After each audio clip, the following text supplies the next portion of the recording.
जादुई हीरा। एक वक्त का किस्सा है। हीरा नाम के एक गांव में एक कारोबारी था। उसने अपने घर के पास कपास का गोदाम बनाया हुआ था। वो किसानों से कपास खरीदा करता और ट्रक में लोड करके बाहर के मुल्कों में बेचा करता था।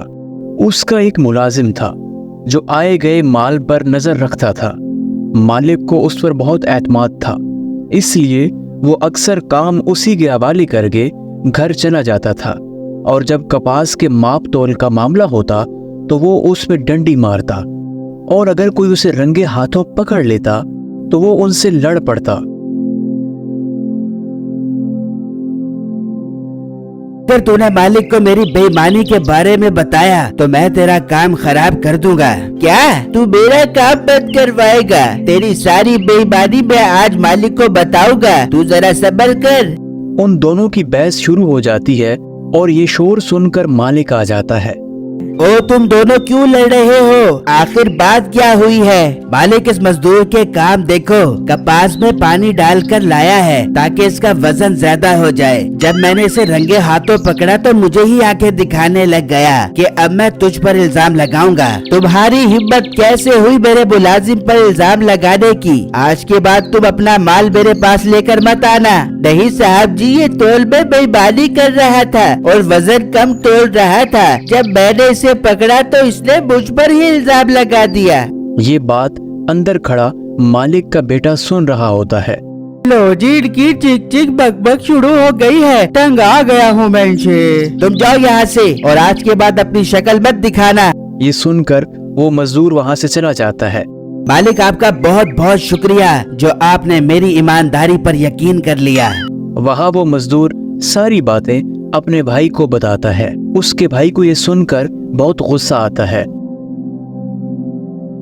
मैंने तुम्हें पहले भी कहा था वो मीठा बहुत बेईमान है, वो सबके साथ ही इस तरह करता है। भाई उसने मेरी बहुत बेइज्जती करवाई है, मैंने उससे बदला लेना है। तुम फिक्र मत करो, मेरे पास एक बहुत अच्छा आइडिया है। मेरे पास एक ऐसा जादुई हीरा है, वो जिस घर में भी होगा वहाँ कोई भी झूठ बोलेगा तो उसका झूठ पकड़ा जाएगा। भाई मतलब आप वो जादुई हीरा उस कपास वाले को दे दोगे? हाँ, कुछ दिनों के लिए जब मीठे का झूठ पकड़ा जाएगा तो हम वो हीरा वापस उठा लेंगे।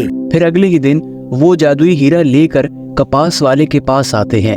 फिर वापस आ गए। मैंने कहा नहीं था अब यहाँ पर मत आना।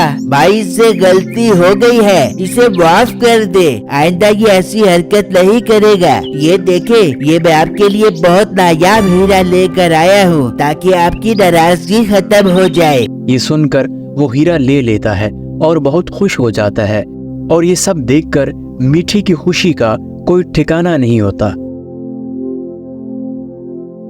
नायाब हीरा, इस हीरे का इस कपास वाले के पास क्या काम? ये नायाब हीरा तो मुझ जैसे हीरे के पास होना चाहिए। वहाँ वो दोनों भाई बहुत खुश होते हैं।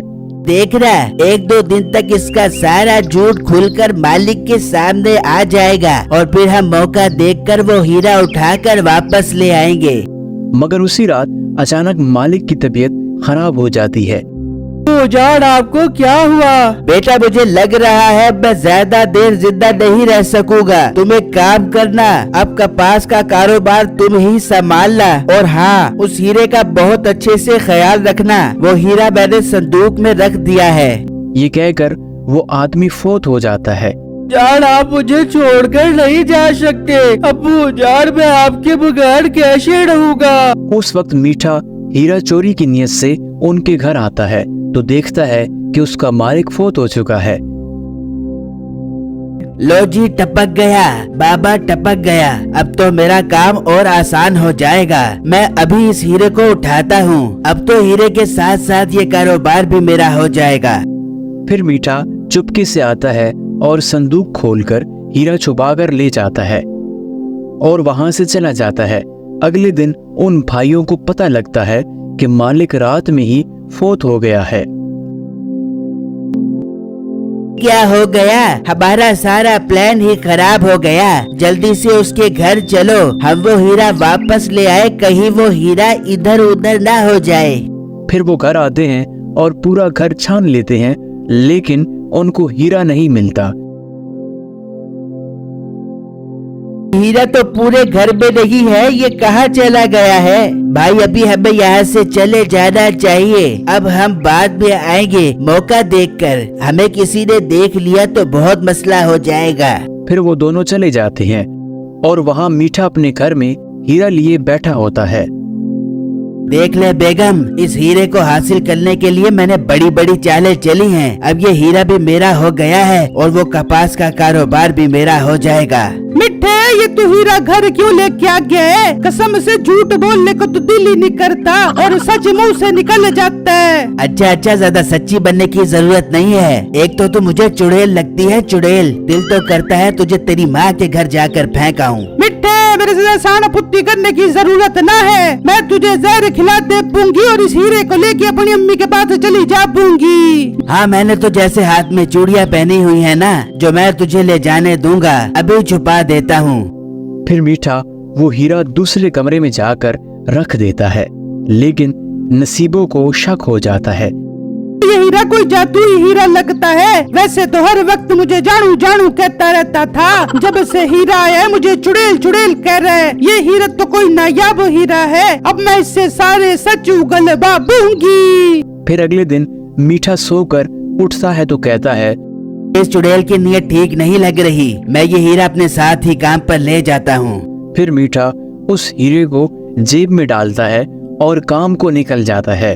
भाई साहब, वो हीरा तो अब्बू ने संदूक में रखा था। मैंने संदूक देखा है लेकिन वहाँ पर हीरा नहीं है। भाई वो हीरा बहुत नायाब था। वो हीरा जिसके भी करीब होगा वो सच बोलेगा, झूठ नहीं बोल पाएगा।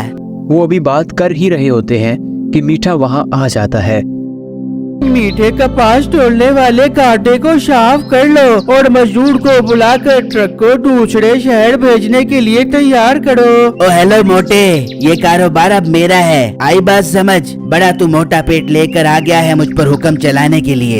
ये तुम क्या बकवास कर रहे हो? ये कारोबार मेरे अब्बू जी का था, वो मर गए हैं, अब ये मेरा हो गया है। तो इन्हें मारा किसने है? मैंने जहर देकर मारा है ताकि ये हीरा और ये सारा कारोबार मेरा हो जाए।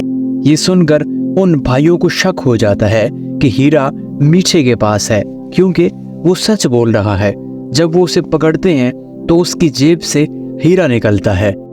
लो बिट्टू, इस हीरे का कमाल, सारा सच तुम्हारे सामने आ गया है। इसने इस हीरे और कारोबार के लिए तुम्हारे बाप को मार दिया है। बेटे, हमने तुम पर इतना एतबार किया और तुमने ये सिला दिया हमारे भरोसे का। तुमने लालच में आकर मेरे बाप को मार दिया है। मैं नहीं छोड़ूंगा तुम्हें। फिर वो उसको पुलिस के हवाले कर देते हैं और बिट्टू उनको उनका हीरा वापस कर देता है। आपका बहुत बहुत शुक्रिया। आपके हीरे की वजह से आज हमारा दुश्मन हमारे सामने आ गया है। मैं आपके साथ कपास का कारोबार मिलके करूँगा। मीठे और बिट्टू की मजीद मज़ाहिया वीडियोस के लिए हमारे चैनल लाला टून्स को लाजमी सब्सक्राइब करें।